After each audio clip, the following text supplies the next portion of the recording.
Assalamualaikum hörmətli qarindaşlar. Şərq Türkistan sürgündü hökuməti televiziyasının xəbərlər proqramısını görüşənlərni qızğın qarşı alırıq. Döndə təfsili məzmunlarını diqqətinizə sunumuz. Şərq Türkistan sürgündü hökuməti və Şərq Türkistan Milli Oyğanış Təşkilatı Barin İnqilabının 32 illiğini xatırlaş münasibəti bilan Xitayning Şərq Türkistandakı Uyğur və başqa Türkiyə xalqlarına yürgüzüyotqan irqiy qırğınçılığını to'xtatish uchun Amerika boshchiligidagi dunyodagi davlatlarni əməli, unumli tədbir qo'llanishga, Şərq Türkistonni Xitoy tarafidan besilingan davlat deb e'tirof qilishga chaqiriq qilish, Şərq Türkistanning mustaqilligini asliga keltirish maqsadida 5 aprel kuni Kanadaning Edmonton shahri va Amerikaning Washington shahrida namoyish o'tkazdi. Şərq Türkistan sürgündü hökumətinin muavin cumhur raisi Abdulahad Nur Efendi mühim axbarat e'lon qildi. Barlıq aziz qarindaşlar, hammamizning hamma vaqtimiz xayrli bo'lsin. Qarindaşlar, bugun 2022 yılı 4 ayının 5 günü. Şərqi Türkistan tarixidagi eng ahamiyatli kunlarning biri. Chunki 32 yil burun naq bugungi kunda vatanimiz Şərqi Türkistonda Barin inqilobi portlagan kun. Bu kunda Xitoy tajovuzchilarining chekidan oshgan zulmiga chidab bo'lolmagan Şərqi Türkiston xalqi Xitoy tajovuzchilarining planliq tug'ut siyosati ostiga yoshiringan irqiy qirg'inchilik siyosatiga, shundaqla buvoq qatlamiga qarshi urush e'lon qilgan kun. Xitoy tajovuzchilari vatanimiz Şərqi Türkistonga tajovuz qilib kirgan kundan tortib, Şərqi Türkiston xalqiga chidag'usiz zulmlarni qilib kelmoqda. Fursat topsalar, Şərqi Türkiston xalqini qatlam qilib kelmoqda. Siyosiy rahbarlarimizni o'ltirib, o'rniga Uyg'ursimon Xitoy ruhliq jonivorlarni tiklab qo'ymoqda. Yana ong'savisi yuqori diniy zotlarimizni, ziyolilarimizni, boylarimizni va san'atchilarimizni, shundaqla xalqimiz ichidagi har sinfdan kerakli insonlarimizni har turli tuhmatlar bilan qaralab o'ldirib kelmoqda. Bu orqali xalqimiz orasida qo'rqinch paydo qilib, bir tarafdan o'ldirib, yana bir tarafdan aldab, xalqimizning yuragini mujib, Xitoylarga xos diktatorlik tuzumi bilan xalqimizning vijdon ovozini bo'g'ib kelmoqda. Mushundaq bir qiyin sharoitda milliy qahramonimiz, qadrli shahidimiz marhum Zaydin Yusuf Şərqi Türkiston xalqiga Xitoy tajovuzchilarining yuqori diniy zotlarimizni, ziyolilarimizni, boylarimizni va san'atchilarimizni, shundaqla xalqimiz ichidagi har sinfdan kerakli insonlarimizni har turli tuhmatlar bilan qaralab o'ldirib kelmoqda. Bu orqali xalqimiz orasida qo'rqinch paydo qilib, bir tarafdan o'ldirib, yana bir tarafdan aldab, xalqimizning yuragini mujib, Xitoylarga xos diktatorlik tuzumi bilan xalqimizning vijdon ovozini bo'g'ib kelmoqda. Mushundaq bir qiyin sharoitda milliy qahramonimiz, qadrli shahidimiz marhum Zaydin Yusuf Şərqi Türkiston xalqiga Xitoy tajovuzchilarining xalqimizga qarshi elib berayotgan irqiy qirg'inchilikni tafsiliy tushuntirib va ezib tushirib, Şərqi Türkiston xalqini asosan qoyil qilgan edi. Marhum shahidimiz Zaydin Yusuf va sabdoshlari bu haqda Şərqi Türkistondagi barliq shaharlarga berib, xalqimiz ichidagi o'qimishli diniy zotlar va ziyolilar bilan ko'rishib, ularga Xitoy tajovuzchilarining irqiy qirg'inchilik qilish planlarini va bu planlarini qanday ijro qilayotganliklarini tafsiliy tushuntirib, ularni qoyil qilgan Shahid Zaydin Yusufning tushuntirib berishicha, Xitoy tajovuzchilari planli tug'ut siyosati orqali Şərqi Türkiston xalqiga irqiy qirg'inchilik olib bormoqda edi. Chunki Xitoy tajovuzchilari bizning nüfusimizni azaytish orqali bizni oz sonli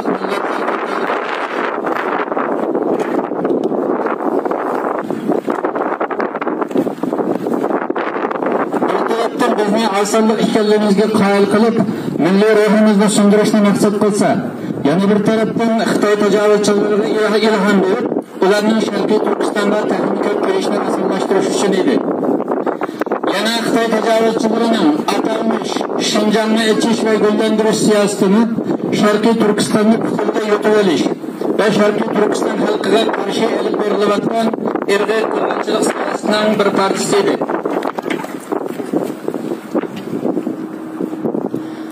Yana Xitoy tajovuzchilarining Sharqiy Turkistonda olib berayotgan atom sinovlarini yana shu irqiy qirg'inchilik siyosatining bir partisi edi.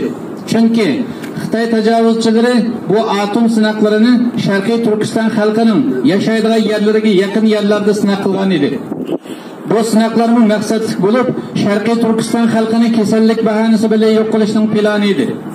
Darvaqa, Sharqiy Turkistonning janubiy rayonlarida atalmış yuqumli kasalliklar doim yuz berib turadi va Xitoy tajovuzchilari butun yo'llarni qamal qilib, hech kimni hech yerga bog'lab qo'ymay, Xitoy tajovuzchilari tomonidan maqsadlik elib berayotgan irqiy qirg'inchilikning oshkori bo'lib ketishining oldini oladi. Yana Xitoy tajovuzchilarining vatanimiz Sharqiy Turkistonga tajovuz qilib kirgandan buyon elib berayotgan butun siyosiy harakatlari va tashviqotlari Sharqiy Turkiston xalqini yo'q qilishni maqsad qilgan edi. Mayli siyosiy rahbarlarimizga qilingan suiqasdlar bo'lsin, yoki vatanparvar diniy olimlarimizga va ziyolilarimizga bo'lgan suiqasdlar bo'lsin, va yoki tijoratchi baylarimizga qilingan suiqasdlar bo'lsin, hammasi xalqimizning belini sindirib tashlash va xalqimizni rahbarsiz va yetim qoldirish maqsadida olib berilgan siyosiy suiqasdlar edi. Hatta Xitoy tajovuzchilarining Xitoy istixborot qo'li bilan Uyg'urlarning mafiya tarbiyalab, bu manqurt mafiyalarning qo'li bilan Uyg'ur bolalarini qochirib, ko'liga apirib, Uyg'urlik qisilishi, bulanchilik qisilishi, o'yinchilik qisilishi va bu turdagi barliq yomon ishlar qisilishi Xitoy tajovuzchilarining Sharqiy Turkiston xalqiga qarshi olib berilmoqchi bo'lgan davlat terrori planining bir partisi edi. Merhum Zeydin Yusuf'un tushuntirishicha, biz shunday qo'llab yetilmasak, Xitoy tajovuzchilari oldimizdagi 30 yil ichida bizni butunlay qirib tashlaydi. Xitoy mush qirg'inchilik boshlaganda Xitoy xalqining bizga istash qilib qilishining oldini olish uchun Uyg'urlarni Xitoy xalqiga satga o'stish va nafratlantirish siyosatini o'ynab o'tdi. Normalda Uyg'ur xalqi musulmon bir millat, bunday yomon ishlarni qilmaydi. Bu yomon ishlarni Xitoy planlab Uyg'urlarga planli holda davlat qo'li bilan qildirib o'tdi. Va qo'lidagi Xitoy axborotlari bu ishlarni va Uyg'urlarning vahshiy, yovvoyi bir osonlik xalq ekanligini oshkora tashviq qildi. Sharqiy Turkistonda bo'lsa, butun axborot atalmış millatlar ittifoqini tashviq qildi. Ammo qo'lida Uyg'urlarning yomon ve yovvoyi xalq ekanligini tashviq qildi. Bu ashu planlangan irqiy qirg'inchilik boshlanganda bizga Xitoy xalqining va xalqlarning oldini olish uchun shunday tashviqot qilinadi. Bu Uyg'urlarning boshiga kelayotgan baloyo ofatlarning ochiq bir signali. Hozir Yugoslaviya parchalanib ketdi. Endi Sovet ittifoqi parchalanish oldida turmoqda. Bizni mushpaytni chim tutib, vatanimizni ozod qilolmasak, irqiy qirg'inchilikka uchrashimiz muqarrar. Qarindoshlar, merhum shahid Zeydin Yusuf shunday keskin fikri va siyosiy oldingi ko'rish qobiliyati bilan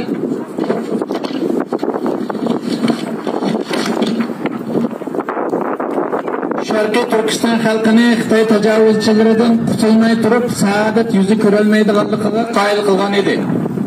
Sharqiy Turkiston Jumhuriyatini Xitoy tajovuzchilarining asorat changalidan qutuldirmay turib, Xitoy irqiy qirg'inchilikdan qutula olmaydiganligiga qoyil qilgan edi.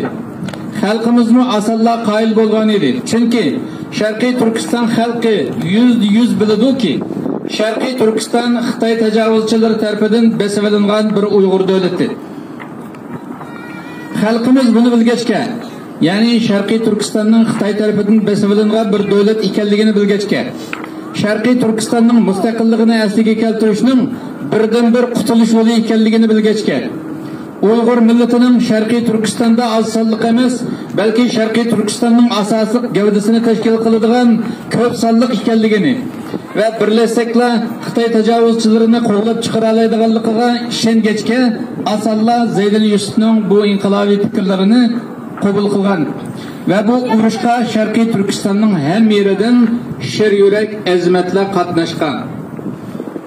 Ammo afsuslanarli bir ahvol shuki, Sharqiy Turkiston xalqi 32 yil burun tunib yetgan bu irqiy qirg'inchilikni afsuslanarli bir ahvol shuki, Sharqiy Turkiston xalqi 32 yil burun tunib yetgan bu irqiy qirg'inchilikni qisman chet elliklar endi tunib yetyotidi.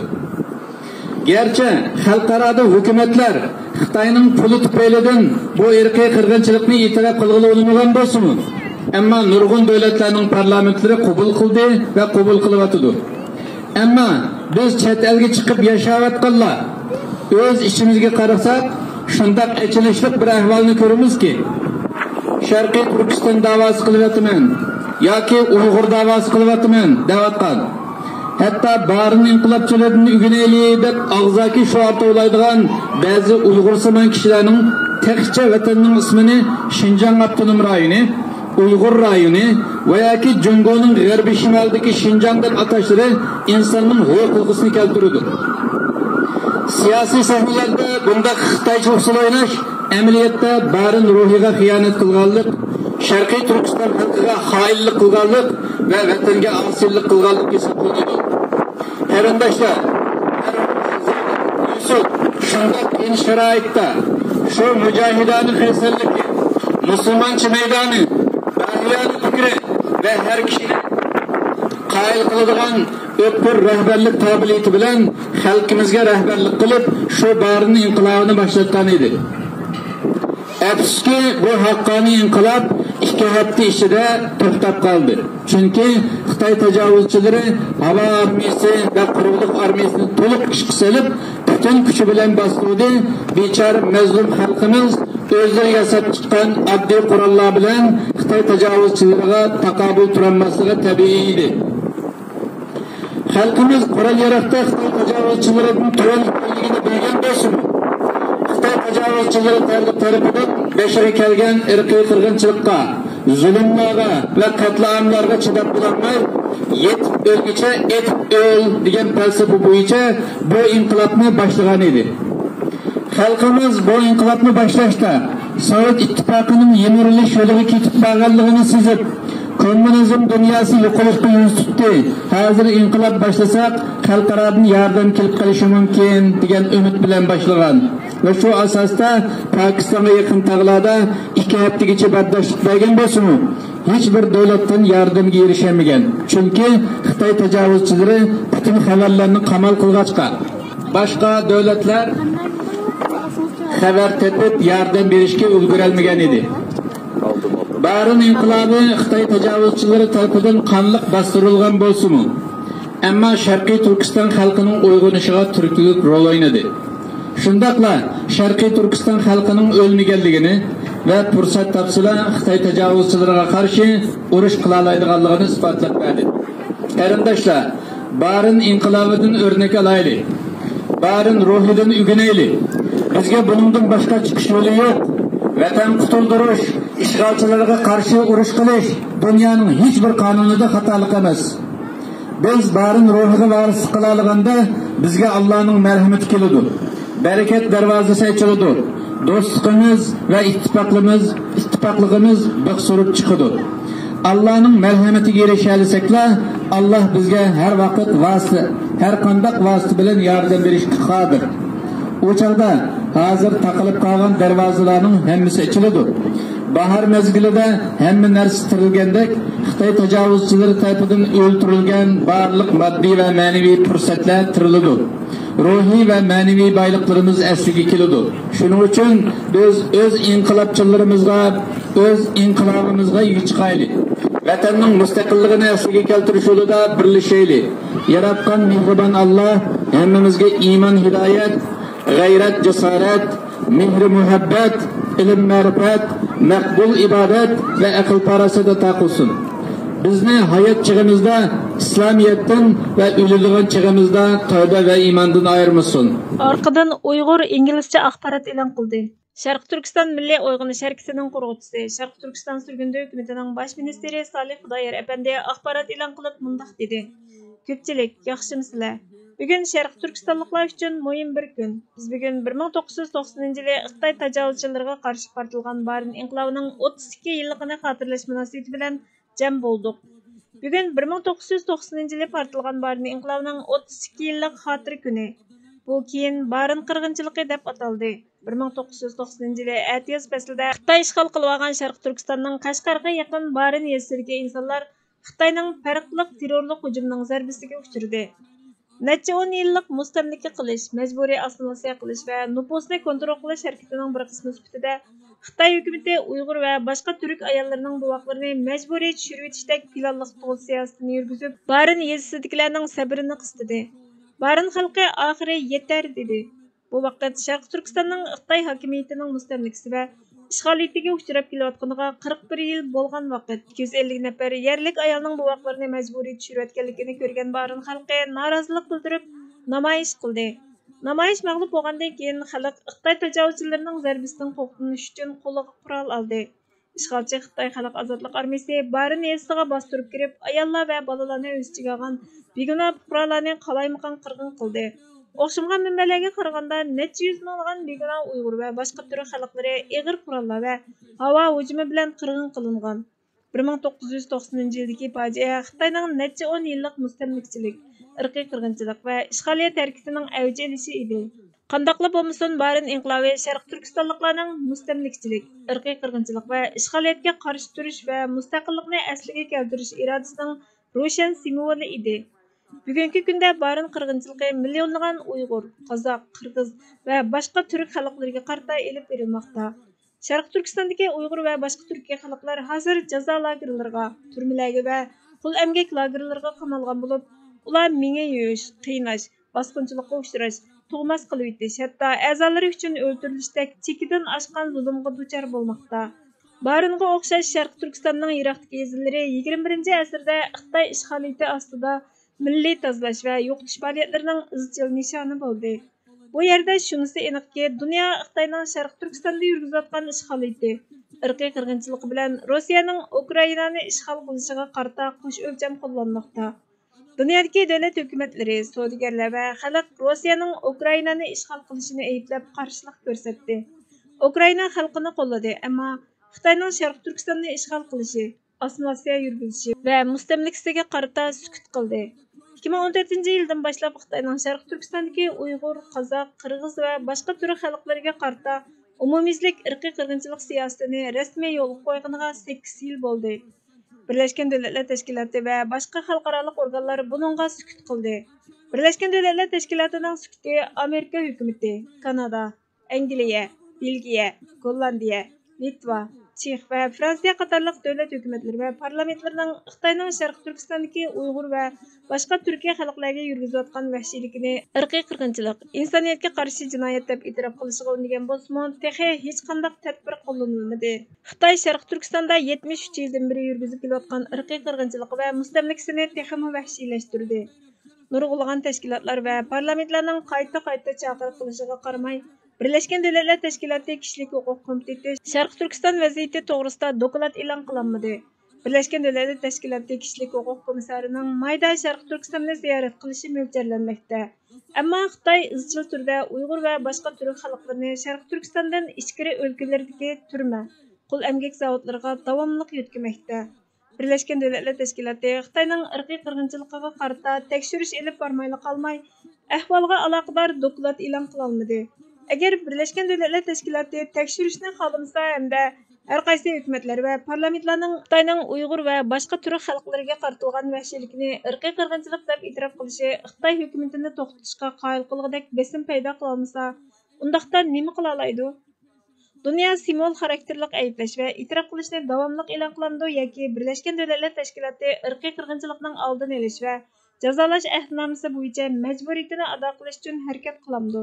Har yili xalqaro cho'ng qirg'inchilikni xotirlash kunida hukumatlar, siyosiyonlar, shirkatlar va tashkilotlarning rahbarlari shundaqla savdo sanoatchilar va danglik shaxslarni o'z ichiga olgan dunyoning sarxillari ijtimoiy aloqa to'riga chiqib, o'zlarining hargiz qaytalanmasin degan qasamini qayta ta'kidlaydi. Hargiz qaytalanmasin degan irqiy qirg'inchilik ishg'ol qilingan Sharq Turkistonda ikkinchi qatim takrorlanmoqda. Agar hukumatlar hargiz qaytalanmasin degan va'dasida ching tursa, ular cho'qim irqiy qirg'inchilik ahdnomasidagi majburiyatini ado qilib, asrdagi eng cho'ng insonparvarlik krizisi bo'lgan Xitoyning Sharqiy Turkistonda yurgizayotgan irqiy qirg'inchilik, ishg'oliyat va mustamlikasining oldini olishi va ularni jazolashi kerak. 2020 yili 6 oyda Sharqiy Turkiston surgundi hukumati va Sharqiy Turkiston Milliy Uyg'unish Tashkiloti Xalqaro jinoiy ishlar sud mahkamasiga arz sunib, Xitoy amaldorlarining irqiy qirg'inchilik jinoyatini tekshirishni talab qildi. Amerika hukumatini o'z ichiga olgan hukumatlar Birlashgan Davlatlar Tashkiloti Kishilik huquq komissari Mashal Bachelet Sharqiy Turkistonga ziyoratga berishdan ilgari Xalqaro jinoiy ishlar sud mahkamasining Xitoyning jinoyatini tekshirishni boshlatish uchun besim ishlatishi, xalqaro adliya sudiga parallel da'vo etishi lozim. Biz Amerika hukumatining Sharqiy Turkistonni Xitoy tarafidan ishg'ol qilingan davlat deb e'tirof qilishini, texim ko'p Uyg'ur musofirlarini qabul qilish va xalqaro sahnada erkinlik shundaqla adolatning sadosi bo'lish uchun Sharqiy Turkistonni va uning xalqlarini qo'llash orqali erkinlik va kishilik huquqni qo'g'dash va'dasiga amal qilishni yana bir qatam talab qilamiz. Biz Amerika hukumati va uning ittifoqdoshlaridan Ukraina va uning xalqini qo'llaguniga o'xshash Sharqiy Turkiston va xalqini qo'llashini talab qilamiz. Biz Amerika hukumatini Xalqaro jinoiy ishlar sud mahkamasining Xitoyning Sharqiy Turkistonda olib berayotgan irqiy qirg'inchilik va insoniyatga qarshi boshqa jinoiy qilmishlarini tekshirishni boshlashga chaqiriq qilishni talab qilamiz.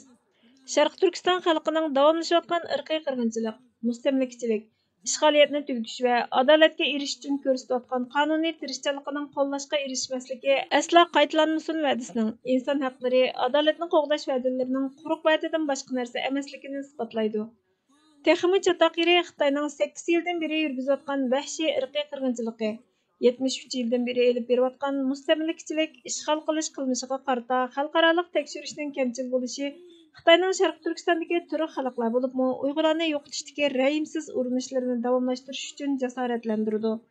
Xitoyning Sharqiy Turkistonda yurgizayotgan irqiy qirg'inchiligi, mustamlikasi va ishg'oliyatini oxirlashtirish Sharqiy Turkistonning mustaqilligini asliga keltirishdagi qonunliq ko'rishini qo'llashning xatarlik ekanligini tushunganlar bo'lishi mumkin. Dunyo vaqtida yetarli harakat qilinib, insoniyat krizisini oxirlashtirishi lozim. Agar Xitoyning mustamlikasi, irqiy qirg'inchiligi va ishg'oliyatini oxirlashtirish uchun yetarli tadbir qo'llanilmaydi ekan, bu krizis Sharqiy Turkistonda cheklanib qolmay, O'rta Osiyo, Hind Tinch okean, Amerika va boshqa dunyoning har qaysi joylaridagi davlatlarga kengaydi. Cho'ng qirg'inchilikdan aman qolgan Ali Vassalning deganidek taraf tutish lozim. Tarafsizlik zulmga uchraganlarga emas, zolimga yordam berdi. Sukut qilish mazlumni emas, zolimni jasoratlantirdi. Hukumatlar sukutni buzib, xalqaro jinoiy ishlar sud mahkamasining Xitoyning Sharqiy Turkistonda yurgizayotgan irqiy qirg'inchiligi va insoniyatga qarshi jinoyatini tekshirishni talab qilishi, qo'sh o'lcham qo'llanishdan voz kechib, Ukraina davlati va Ukraina xalqini qanday qo'llagan bo'lsa, Sharqiy Turkiston va Sharqiy Turkiston xalqini o'xshash shaklda qo'llashi kerak. Tumaris Almasxonimmi muhim so'z qildi. Istanbulda namoyish o'tkazildi. O'zbekiston 1980'den itibaren 72 yıldan beri Çin işgali altında tutulmakta, insan hakları ihlal edilmekte ve nice kardeşlerimiz haksız olduğu halde Çin işkence kamplarında tutulup bir yok edilmektedir. Barın degan kahramanlar köp doğulgan joy. Barın desa tushidimi qo'rquvi Xitoy. Barın degan yog'ga qarshi qaranlik bomba o'rlik uchun davom qilar kurash to'xtamaydi. Bir daha asla görünmediğinde tabii ise Birleşmiş Milletler Soğukluğun Anlaşması'nı yerine getirmelidir. 2020 Haziran ayında Doğu Türkistan Sürgün Hükümeti ve Doğu Türkistan Milli Uyanış Hareketi Uluslararası Ceza Mahkemesi'nden dava açarak şimdi yetkililer hakkında soruşturma başlatmaya çağırdı. Biz Türkiye Cumhuriyeti diğer hükümetleri ve parlamentoları Uluslararası Ceza Mahkemesi'nin soruşturma yapması Doğu Türkistan'ın Çin işgalciler tarafından işgal edilmiş ülke olarak tanımaya bir daha asla yerine getirmeye çağırıyoruz. Türkiye Cumhuriyeti'ne öz yağan dünyadaki devletlerinin Xitoyning Sharqiy Turkistonda yurgizayotgan irqiy qirg'inchilikqa qarata sukutini buzishga, irqiy qirg'inchilikni to'xtatish uchun unumli tadbir qo'llanishga chaqiriq qilindi. Sharqiy Turkiston surgundi hukumati va Sharqiy Turkiston Milliy Uyg'unish Tashkilotining 2020 yili 6 oyda Xalqaro jinoiy ishlar sud mahkamasiga Xitoy amaldorlari ustidan sungan arzini qo'llashga, Xalqaro Jinoiy ishlar sud mahkamasini Xitoy amaldorlarining jinoyatini tekshirish va jazolashni talab qilishga chaqiriq qilindi. Shuning bilan birga Sharq Turkistonni Xitoy tajovuzchilari tarafidan qonunsiz besib olingan davlat deb tanishga, Sharq Turkiston xalqining hurligi uchun Sharq Turkistonning mustaqilligini asliga keltirish kurishini qo'llashga chaqiriq qilindi. Erkinlik to'rining 1-aprel kunidagi xabarda Aqsu viloyati Shayan aylik doktorxonaning tish doktori 30 yoshlardagi Alim Sulaymonning 2014-yili Turkiyaga kelib turk tilini o'rgangandan keyin Shayan ailasiga qaytib, 2016-yili 6-oyda sababsiz tutqun qilingandan keyin 17 yillik qamoq jazosi berilganligini, Amerikada yashayotgan aksi Aziz Sulaymonning 2016-yildan beri Shayadagi ailasi bilan aloqa qila olmaganligini, Sharq Turkistonning markazi Urumchidagi Quruqliq armiya universitetining tarix professori Azimat Baxtining 2019-yilning 5-ida bir qatim tutib ketilib, yil oxiridan burun qo'yib berilganligini, 2021-yili mayda ish yeridan qayta tutib ketilganligini, ularning Amerikada yashaydigan tuqqani Gulruy Asqar xonimning muxbir jurnalistlarni izlab ahvolni axborot vositalarida tunutishga tirishganda Xitoy doiralarining besimiga duch kelganligini, Xitoyning tahdid telefonlarini qabul qilganligini, tutqun qilinganlarning DNA avrishkisi va organlarining yig'ib olinganligini, Xitoyning Uyg'urlarni turma va jazo lagerlarida tutgandan sirt ichkari o'lkalardagi zavodlarda intayin arzon ish haqi berib majburiy ishlatayotganligini, Xitoylarning haqsiz turalg'i uy va'dasi bilan ichkaridan Sharq Turkistonga ko'chib kelib, o'zi xohlagan qizni tanlab to'y qilayotganligini, Tesla shirkatining o'tgan yilning oxirida Urumchida ko'rgazma ochganligini, ogohlantirishlarga pisand qilmaganligini, Tesla va Yapon shirkati Uniqloga o'xshash shirkatlarning irqiy qirg'inchilik amalidan foyda olganligini, Gulruy xonimning Yaponiya hukumatidan irqiy qirg'inchilikni e'tirof qilishni, irqiy qirg'inchilik yurgizayotgan Xitoy amaldorlarini, irqiy qirg'inchilikdan foydalanayotgan shirkatlarni jazolashi, savdo cheklamasi va tamojna beja qatorliq amaliy tadbirlarni qo'llanishi va Yaponiya shirkatlariga aniq ko'rsatma berishni talab qilganligini, Amerika parlamenti Uyg'ur majburiy emgak qonuni va boshqa qonunlarni ma'qullaganligini, buning yetarli emasligini, texnik kuchli tadbir harakatlarni qo'llanishni talab qilganligini, Sharq Turkiston masalasining Xitoy degandek Xitoyning ichki ishi emas, balki insonparvarlik masalasi ekanligini aytganligini bayon qildi. Hurmatli ko'ruvchilar, xabarlarimizni ko'rganlar uchun ko'p rahmat. Kelar qitimqi programmamiz ko'rishguncha Allohga omonat bo'lgaysizlar.